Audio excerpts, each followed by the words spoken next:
ନମସ୍କାର ଜୟ ଜଗନ୍ନାଥ ଦର୍ଶକ ବନ୍ଧୁ ଶୁଭ ସକାଳ। ଆଜି ମୁଁ ଆପଣଙ୍କ ପାଖକୁ ଓଡ଼ିଶା ତଥା ଦେଶ ବିଦେଶର 25ଟି ବଛା ବଛା ଗୁରୁତ୍ୱପୂର୍ଣ୍ଣ ଖବର ନେଇକରି ଆସିଛି, ଯାହା ଆପଣମାନେ ଜାଣିବା ନିହାତି ଜରୁରୀ। ଏଥିମଧ୍ୟରେ ସୁଭଦ୍ରା ଯୋଜନା, ଇ ଶ୍ରମ card, ration card, Awas Yojana, CM କିଷାନ, ପିଏମ୍ କିଷାନ, ସୁନା ଦର, ପେଟ୍ରୋଲ ଦର, ପାଣିପାଗ, କରୁଣା ଅପଡେଟ୍, ନୂତନ ସରକାରୀ ଯୋଜନା, ବହୁତ ସାରା ଖବର ରହିଛି। ସେଥିପାଇଁ ଭିଡ଼ିଓଟିକୁ ଶେଷ ପର୍ଯ୍ୟନ୍ତ ଦେଖନ୍ତୁ। ତା ସହିତ ଆପଣ ଏହି ନ୍ୟୁଜ୍ଟିକୁ କେଉଁ ଜିଲ୍ଲାରେ ଦେଖୁଛନ୍ତି ଆମକୁ ତଳେ କମେଣ୍ଟ ମାଧ୍ୟମରେ ଜଣାନ୍ତୁ। ଆପଣ ଯଦି ଚ୍ୟାନେଲଟିକୁ ନୂଆ କରି ଆସିଥିଲେ ଚ୍ୟାନେଲଟିକୁ ଲାଇକ୍ କରି ସବସ୍କ୍ରାଇବ୍ କରିଦିଅନ୍ତୁ ଏବଂ ଗୁରୁତ୍ୱପୂର୍ଣ୍ଣ ଖବର ଜାଣିବା ପାଇଁ ଚ୍ୟାନେଲଟିର ନୋଟିଫିକେସନଟିକୁ ଅଲ୍ କରିଦିଅନ୍ତୁ। ଚାଲନ୍ତୁ ଦର୍ଶକ ବନ୍ଧୁ ପ୍ରଥମ ଖବର ଉପରେ ଯିବା। ନୂଆ ବର୍ଷରେ ଏକାଥରେ 2ଟା କିସ୍ତି ପାଇବେ ସୁଭଦ୍ରା ହିତାଧିକାରୀ, ଉପମୁଖ୍ୟମନ୍ତ୍ରୀ ପ୍ରଭାତୀ ପରିଡ଼ାଙ୍କ ସୂଚନାରେ। ସୁଭଦ୍ରା ଯୋଜନାକୁ ନେଇ ବଡ଼ ଅପଡେଟ୍ ଦେଲେ ଉପମୁଖ୍ୟମନ୍ତ୍ରୀ ପ୍ରଭାତୀ ପରିଡ଼ା। ନୂଆ ବର୍ଷରେ ଏକାଥରେ 2ଟା କିସ୍ତି ପାଇବେ ସୁଭଦ୍ରା ହିତାଧିକାରୀ। ନୂଆ ଯୋଡ଼ି ହୋଇଥିବା ହିତାଧିକାରୀଙ୍କ ଆକାଉଣ୍ଟକୁ ଏକାଥରେ 2ଟା କିସ୍ତିର ଟଙ୍କା ଟ୍ରାନ୍ସଫର ହେବ। 2ଟା କିସ୍ତିର ଟଙ୍କା ଟ୍ରାନ୍ସଫର ହେବାକୁ ଜାନୁଆରୀ ପ୍ରଥମ ସପ୍ତାହରୁ କାର୍ଯ୍ୟ ତ୍ୱରାନ୍ୱିତ କରାଯିବ ବୋଲି କହିଛନ୍ତି ଉପମୁଖ୍ୟମନ୍ତ୍ରୀ। ଉପମୁଖ୍ୟମନ୍ତ୍ରୀ ପ୍ରଭାତୀ ପରିଡ଼ା କହିଛନ୍ତି, ସୁଭଦ୍ରା ଯୋଜନା ପାଇଁ ଆମେ ଏକ ପୋର୍ଟାଲ ଖୋଲିଛୁ, ଯାହାକୁ 21 ବର୍ଷ ହେଲା ସେମାନଙ୍କୁ ଆମେ ସୁଭଦ୍ରା ପୋର୍ଟାଲରେ ସଂଯୋଗ କରୁଛୁ। ଏହା ସହ ଏନ୍ଏଫ୍ଏସ୍ଏ ବା ଏସ୍ଏଫ୍ଏସ୍ଏସ୍ ତଥ୍ୟ ଅନୁଯାୟୀ ଯେଉଁମାନେ ଯୋଗ୍ୟ ଅଛନ୍ତି ସେମାନଙ୍କୁ ସୁଭଦ୍ରା ଟଙ୍କା ପ୍ରଦାନ କରାଯିବ। ଯେଉଁମାନେ ନୂଆରେ ଯୋଡ଼ି ହେଉଛନ୍ତି ସେମାନଙ୍କୁ ଏକାଥରେ 2ଟା କିସ୍ତିର ଟଙ୍କା ଦିଆଯିବ। ଏହି 2 କିସ୍ତି ଏକାଥରେ ଦେବା ପାଇଁ ଜାନୁଆରୀ ପ୍ରଥମ ସପ୍ତାହରୁ ଆମେ କାର୍ଯ୍ୟକୁ ତ୍ୱରାନ୍ୱିତ କରୁଛୁ। ଯେଉଁମାନେ କିଛି ପାଇନଥିଲେ ବୋଲି ଚିନ୍ତା କରୁଥିଲେ, ନୂଆ ବର୍ଷ ଆସୁ ଆସୁ ସେ ଅଭିଯୋଗ ଆଉ ରହିବ ନାହିଁ। ସମସ୍ତେ ସୁଭଦ୍ରା ଯୋଜନା ଟଙ୍କା ପାଇବେ। ତେବେ ସୁଭଦ୍ରା ଯୋଜନାରେ 17 ଲକ୍ଷରୁ ଅଧିକ ନୂଆ ହିତାଧିକାରୀ ଯୋଡ଼ି ହୋଇଛନ୍ତି। 17,83,251 ମହିଳାଙ୍କୁ ଆନୁଷ୍ଠାନିକ ଭାବରେ ଯୋଜନାରେ ଯୋଡ଼ାଯାଇଛି। ସେହିପରି 9,36,283 ଆବେଦନକୁ ରିଜେକ୍ଟ କରାଯାଇଛି ବୋଲି ଉପମୁଖ୍ୟମନ୍ତ୍ରୀ କହିଛନ୍ତି। ସେପଟେ ଗତକାଲି ସୁଭଦ୍ରା ଯୋଜନା ପାଇଁ 295 କୋଟି ଅତିରିକ୍ତ ବ୍ୟୟ ବରାଦ ବିଧାନସଭାର ଅନୁମୋଦନ ପାଇଁ ଉପସ୍ଥାପନ ହୋଇଛି। ସେପଟେ ଭୁବନେଶ୍ୱର ସ୍ଥିତ କୃଷି ଭବନରେ ଉନ୍ମୋଚିତ ହୋଇଛି ଜେଣ୍ଡର ରେସ୍ପନ୍ସିଭ୍ ସେଲ୍। ଉପମୁଖ୍ୟମନ୍ତ୍ରୀ ତଥା କୃଷି ମନ୍ତ୍ରୀ କନକ ବର୍ଦ୍ଧନ ସିଂ ବା ଉପମୁଖ୍ୟମନ୍ତ୍ରୀ ତଥା ମହିଳା ଶିଶୁ ବିକାଶ ବିଭାଗର ମନ୍ତ୍ରୀ ପ୍ରଭାତୀ ପରିଡ଼ାଙ୍କ ଉପସ୍ଥିତିରେ ଜେଣ୍ଡର ରେସ୍ପନ୍ସିଭ୍ ସେଲ୍ର ଉଦ୍ଘାଟନ କରାଯାଇଛି। ଏହି ସେଲ୍ ମହିଳାମାନଙ୍କ ତାଲିମ, ବଜାର ସଂଯୋଗୀକରଣ, ଋଣ ପ୍ରଦାନ, ଅନ୍ତର୍ଦେୟ ବିକାଶ ଆଦିରେ ସହାୟକ ହେବ, ଯାହାକି ମହିଳାଙ୍କ ନେତୃତ୍ୱରେ ବିକାଶ ପାଇଁ ଏକ ସୁଦୃଢ଼ ମଡେଲ ସାଜିବ। ମିଲେଟ୍ ଚାଷ ପ୍ରକ୍ରିୟାକରଣରେ 70ରୁ 80% ଭାଗ ମହିଳାଙ୍କୁ ହିଁ ଜଡ଼ିତ ଥିବାରୁ ଏହି ସେଲ୍ ଓଡ଼ିଶାର ମିଲେଟ୍ ବିପ୍ଳବକୁ ଆହୁରି ତ୍ୱରାନ୍ୱିତ କରିବ ବୋଲି ଉପମୁଖ୍ୟମନ୍ତ୍ରୀ ପ୍ରଭାତୀ ପରିଡ଼ା କହିଛନ୍ତି। ବନ୍ଧୁ ଦର୍ଶକ ବନ୍ଧୁ ପରବର୍ତ୍ତୀ ଖବର ଉପରେ ଯିବା। ଇ ଶ୍ରମ କାର୍ଡ଼, ଏହି ଯୋଜନାରେ ଖାତାକୁ ଆସୁଛି 1500 ଟଙ୍କା, 2 ଲକ୍ଷର ବୀମା ବି ମିଳୁଛି। ଏମିତି କରନ୍ତୁ ଆବେଦନ। କେନ୍ଦ୍ର ସରକାରଙ୍କ ପକ୍ଷରୁ ଅନେକ ଗୁଡ଼ିଏ ଯୋଜନା କାର୍ଯ୍ୟକାରୀ କରାଯାଉଛି। ଯୋଜନା କାର୍ଯ୍ୟକାରୀ ହେବା ସହିତ ସମୟକ୍ରମେ ସେଗୁଡ଼ିକର ସଂଶୋଧନ ମଧ୍ୟ ହୋଇଥାଏ। ଗରିବ ଶ୍ରମିକ ପରିବାରଙ୍କ ପାଇଁ କେନ୍ଦ୍ର ଓ ରାଜ୍ୟ ସରକାରଙ୍କ ଦ୍ୱାରା ପରିଚାଳିତ ଯୋଜନାଗୁଡ଼ିକ ମଧ୍ୟରୁ ଇ ଶ୍ରମ ଯୋଜନାର ମଧ୍ୟ ଅନ୍ୟତମ। ଏହି ଯୋଜନା 2021 ମସିହାରେ ଆରମ୍ଭ ହୋଇଥିଲା ଏବଂ ବର୍ତ୍ତମାନ ଏହା ଇ ଶ୍ରମ କାର୍ଡ଼ ଭୋଟ ଯୋଜନା 2025 ଭାବରେ ଜଣାଶୁଣା। ଏହି ଯୋଜନାର ଲକ୍ଷ୍ୟ ହେଉଛି ଯେ ଦୈନିକ ମଜୁରୀ କିମ୍ବା ଛୋଟ କାମ ଉପରେ ନିର୍ଭର କରୁଥିବା ଲୋକଙ୍କୁ ସହାୟତା ପ୍ରଦାନ କରିବା। ନିର୍ମାଣ ଶ୍ରମିକ, ଘରୋଇ ସହାୟକ, କୃଷି ଶ୍ରମିକ, ରିକ୍ସା ଚାଳକ, ଗାଡ଼ି ଚାଳକ, ମତ୍ସ୍ୟଜୀବୀ ଏବଂ ଅନ୍ୟାନ୍ୟ ଛୋଟ ଶ୍ରମିକ ଓ ଯୋଜନାର ମୁଖ୍ୟ ହିତାଧିକାରୀ। ଏହି ଯୋଜନା ଅଧୀନରେ ପ୍ରଦାନ କରାଯାଇଥିବା ଆର୍ଥିକ ସହାୟତା କିଛି ଆଶ୍ୱସ୍ତି ପ୍ରଦାନ କରିଛି, ବିଶେଷ କରି ଯେଉଁମାନଙ୍କର ଜୀବିକା ସମ୍ପୂର୍ଣ୍ଣ ଭାବରେ ଦୈନିକ ରୋଜଗାର ଉପରେ ନିର୍ଭର କରେ। ସରକାର 2025 ପ୍ରାରମ୍ଭରେ ଘୋଷଣା କରିଥିଲେ ଯେ ଯେଉଁ ଶ୍ରମିକମାନେ ସଫଳତାର ସହ ଇ ଶ୍ରମ ପୋର୍ଟାଲରେ ପଞ୍ଜୀକରଣ କରିଛନ୍ତି ସେମାନଙ୍କୁ କାର୍ଯ୍ୟକ୍ରମେ 1500 ଟଙ୍କା ଆର୍ଥିକ ସହାୟତା ମିଳିବ। ଏହି ରାଶିକୁ ପ୍ରତ୍ୟେକ ଲାଭ୍ୟ ସ୍ଥାନାନ୍ତର ଡିବିଟି ମାଧ୍ୟମରେ ସେମାନଙ୍କ ବ୍ୟାଙ୍କ ଆକାଉଣ୍ଟକୁ ସ୍ଥାନାନ୍ତର କରାଯାଉଛି। ଶ୍ରମିକମାନେ ଏହି ଟଙ୍କାକୁ ସେମାନଙ୍କ ପରିବାର ଆବଶ୍ୟକତା, ପିଲାମାନଙ୍କ ଶିକ୍ଷା କିମ୍ବା ସ୍ୱାସ୍ଥ୍ୟ ସେବା ପାଇଁ ବ୍ୟବହାର କରିପାରିବେ। ଏହି ରାଶି ଅନେକ ରାଜ୍ୟରେ ପହଞ୍ଚିବା ଆରମ୍ଭ ହୋଇଛି ଏବଂ ଅନ୍ୟ ରାଜ୍ୟରେ ଦେୟ ପ୍ରକ୍ରିୟା ଚାଲିଛି। ଯେଉଁମାନେ ଏପର୍ଯ୍ୟନ୍ତ ଟଙ୍କା ପାଇବି ନାହାନ୍ତି ସେମାନେ ସହଜରେ ସେମାନଙ୍କର ପଞ୍ଜୀକରଣ ସ୍ଥିତି ଏବଂ ଦେୟ ସ୍ଥିତି ଅନଲାଇନରେ ଯାଞ୍ଚ କରିପାରିବେ। ସରକାର ଏଥିପାଇଁ ଏକ ୱେବସାଇଟ୍ ବା ମୋବାଇଲ ଆପ୍ଲିକେସନ ମଧ୍ୟ ପ୍ରଦାନ କରିଛନ୍ତି। ଇ ଶ୍ରମ କାର୍ଡ଼ର ଲାଭ କ'ଣ? ନା ଇ ଶ୍ରମ କାର୍ଡ଼ ଶ୍ରମିକମାନଙ୍କୁ କେବଳ ଆର୍ଥିକ ସହାୟତା ନୁହେଁ ବରଂ ଅନ୍ୟାନ୍ୟ ଅନେକ ସୁବିଧା ପ୍ରଦାନ କରେ। 60 ବର୍ଷ ବୟସ ପରେ ମାସିକ 3000 ପେନସନ ଦେଇଥାଏ। ଦୁର୍ଘଟଣା ମୃତ୍ୟୁ କ୍ଷେତ୍ରରେ 2 ଲକ୍ଷ ବୀମା ଓ କଭରେଜ ଦେଇଥାଏ। ଆଂଶିକ ଅକ୍ଷମତା କ୍ଷେତ୍ରରେ 1 ଲକ୍ଷ ଟଙ୍କା ସହାୟତା ଦେଇଥାଏ। ଆୟୁଷ୍ମାନ ଭାରତ ଯୋଜନା ଅଧୀନରେ 1 ଲକ୍ଷ ମାଗଣା ସ୍ୱାସ୍ଥ୍ୟ ସେବା ଦେଇଥାଏ। ରାସନ କାର୍ଡ଼, ଉଜ୍ଜ୍ୱଳ ଯୋଜନା ଓ ଦକ୍ଷତା ବିକାଶ କାର୍ଯ୍ୟକ୍ରମ ଭଳି ଅନ୍ୟାନ୍ୟ ଯୋଜନା ସହିତ ଯୋଡ଼ି ହେବାର ସୁବିଧା। କିନ୍ତୁ ଦର୍ଶକ ବନ୍ଧୁ ପରବର୍ତ୍ତୀ ଖବର ଉପରେ ଯିବା। ଥରିବ ଓଡ଼ିଶା, ଆହୁରି 2 ଦିନ ଯାଇ ଘନ କୁହୁଡ଼ି। ଓଡ଼ିଶାର କିଛି ସ୍ଥାନରେ ଘନ କୁହୁଡ଼ି ଆହୁରି 2 ଦିନ ପର୍ଯ୍ୟନ୍ତ ଲାଗି ରହିପାରେ ବୋଲି ଭାରତୀୟ ପାଣିପାଗ ବିଭାଗ ମଙ୍ଗଳବାର ସୂଚନା ଦେଇଛି। ସୁନ୍ଦରଗଡ଼, କୋରାପୁଟ, କନ୍ଧମାଳ ଜିଲ୍ଲା ପାଇଁ ସତର୍କତା ଜାରି କରାଯାଇଛି। ପାଣିପାଗ ସଂସ୍ଥାର ଆକଳନ ଅନୁଯାୟୀ ଆଗାମୀ 6ରୁ 7 ଦିନ ମଧ୍ୟରେ ସର୍ବନିମ୍ନ ତାପମାତ୍ରା କୌଣସି ବଡ଼ ପରିବର୍ତ୍ତନ ହେବାର ସମ୍ଭାବନା ନାହିଁ। ଗତ 24 ଘଣ୍ଟା ମଧ୍ୟରେ କୋରାପୁଟର ସେମିଲିଗୁଡ଼ା 5.2 ଡିଗ୍ରୀ ସେଲସିୟସ୍ ସହିତ ରାଜ୍ୟର ସବୁଠାରୁ ଥଣ୍ଡା ସ୍ଥାନ ଥିଲା। ସେହିପରି 10 ଡିଗ୍ରୀ ସେଲସିୟସ୍ ତଳେ ତାପମାତ୍ରା ରେକର୍ଡ କରାଯାଇଥିବା ଅନ୍ୟ ସ୍ଥାନଗୁଡ଼ିକ ହେଉଛି କୋରାପୁଟ 6.5 ଡିଗ୍ରୀ ସେଲସିୟସ୍, କନ୍ଧମାଳ, ଦାରିଙ୍ଗବାଡ଼ି ଏବଂ ଫୁଲବାଣୀରେ 7 degree Celsius, Kandhamal G Udayagiri 7.6 degree Celsius, Nabarangpur 8.8 degree Celsius, Bargarh, Angul 9 degree Celsius, Boudh 9.5 degree Celsius, ଝାରସୁଗୁଡ଼ାରେ 9.8 ଡିଗ୍ରୀ ସେଲସିୟସ୍। ଅପରପକ୍ଷେ ଭୁବନେଶ୍ୱର ଏବଂ କଟକରେ ସର୍ବନିମ୍ନ ତାପମାତ୍ରାରେ ସାମାନ୍ୟ ବୃଦ୍ଧି ଘଟିଛି, ଯଥାକ୍ରମେ 14.2 ଡିଗ୍ରୀ ସେଲସିୟସ୍ ଓ 13 ଡିଗ୍ରୀ ସେଲସିୟସ୍ ରେକର୍ଡ କରାଯାଇଛି।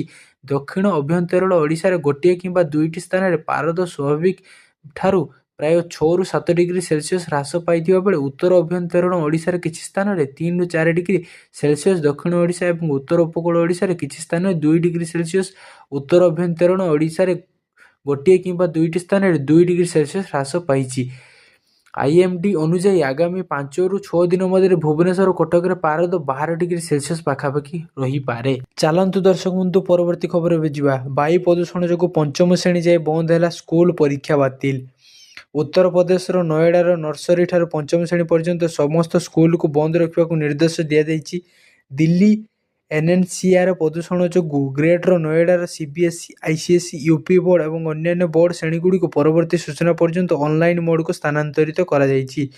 ଜିଲ୍ଲା ସ୍କୁଲ ଇନ୍ସପେକ୍ଟର ରାଜେଶ କୁମାର ସିଂ କହିଛନ୍ତି ଯେ 6ରୁ 9ମ ଏବଂ ଏକାଦଶ ଶ୍ରେଣୀ ହାଇବ୍ରିଡ୍ ମୋଡରେ ପାଠପଢ଼ା, ଅନ୍ୟ ସମସ୍ତ କାର୍ଯ୍ୟ ହେବ। ଏହି ନିର୍ଦ୍ଦେଶ ସମସ୍ତ ସ୍କୁଲ ଉପରେ ତୁରନ୍ତ ପ୍ରଭାବରେ କାର୍ଯ୍ୟକାରୀ ହୋଇଛି। ନିୟମ ଉଲ୍ଲଂଘନ କରୁଥିବା ସ୍କୁଲଗୁଡ଼ିକ ବିରୋଧରେ କଠୋର କାର୍ଯ୍ୟାନୁଷ୍ଠାନ ନିଆଯିବା ନେଇ କୁହାଯାଇଛି। କିନ୍ତୁ 10ମ ଏବଂ ଦ୍ୱାଦଶ ଶ୍ରେଣୀ ପାଇଁ କୌଣସି ନିର୍ଦ୍ଦେଶ ଜାରି କରାଯାଇ ନାହିଁ।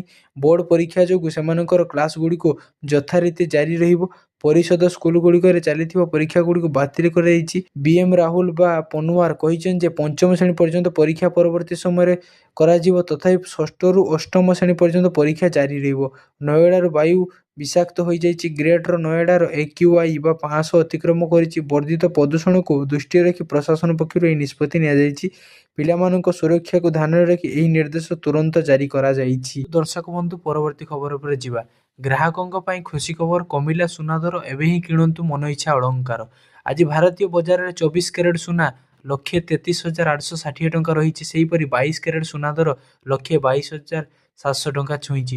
ସେହିପରି ରାଜଧାନୀ ଭୁବନେଶ୍ୱରରେ 24 କ୍ୟାରେଟ୍ ସୁନା ମୂଲ୍ୟ 10 ଗ୍ରାମ ପିଛା 1,33,860 ଟଙ୍କା ରହିଥିବା ବେଳେ 22 କ୍ୟାରେଟ୍ ସୁନାର ମୂଲ୍ୟ ଥିଲା 1,22,700 ଟଙ୍କାକୁ ପହଞ୍ଚିଛି। ସେହିପରି ମୁମ୍ବାଇରେ 24 କ୍ୟାରେଟ୍ ମୂଲ୍ୟ 1,33,860 ଟଙ୍କା ଓ 22 କ୍ୟାରେଟ୍ ମୂଲ୍ୟ 1,22,700 ଟଙ୍କା ରହିଛି।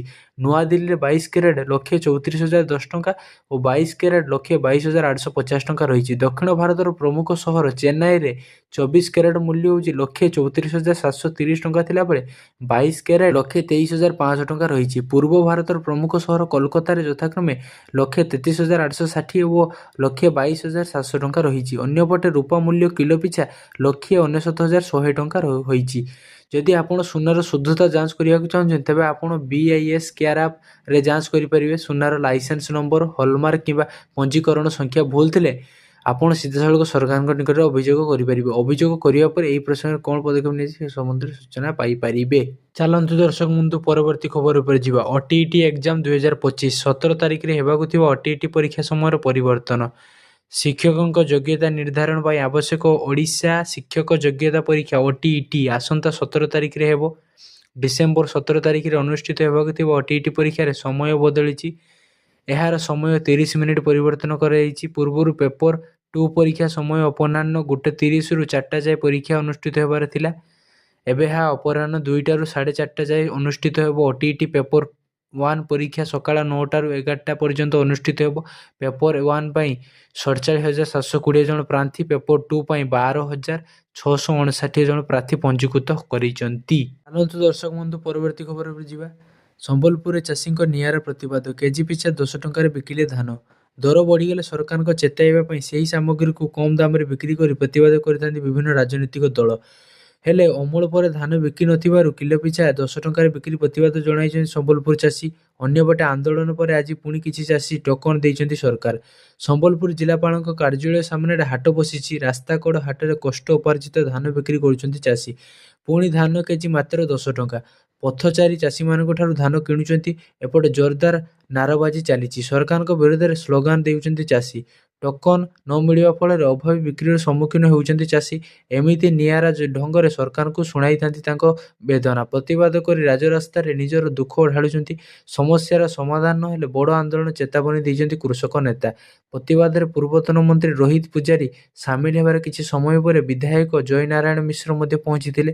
ବିଧାୟକଙ୍କ ଉପସ୍ଥିତିରେ ସରକାର ବିରୋଧରେ ନାରା ଦେଇଥିଲେ ଚାଷୀ ଓ ବିଜେଡି କର୍ମୀ। ବିଧାୟକ ଚାଷୀଙ୍କୁ ଭେଟିବା ପରେ ଜିଲ୍ଲାପାଳଙ୍କ ସହ ଟୋକନ ସମସ୍ୟା ନେଇ ଆଲୋଚନା କରିଥିଲେ। ଯେଉଁ ଚାଷୀଙ୍କର ଦ୍ୱିତୀୟ ଟୋକନ ଆସିନାହିଁ ଖୁବ୍ ଶୀଘ୍ର ଆସିବ। ବାକି ଟୋକନ ମଧ୍ୟ ଠିକ୍ ସମୟରେ ମିଳିବ ବୋଲି ପ୍ରତିଶ୍ରୁତି ଦେଇଛନ୍ତି। ଏସବୁ ଭିତରେ ଆଜି ସମ୍ବଲପୁର ଆଉ 11 ଜଣ ଚାଷୀଙ୍କୁ ମିଳିଛି ଟୋକନ। ତେବେ ଚାଷୀଙ୍କ ଆନ୍ଦୋଳନ ପାଇଁ ବିରୋଧୀଙ୍କୁ ଦାୟୀ କରିଛନ୍ତି ସମବାୟ ମନ୍ତ୍ରୀ।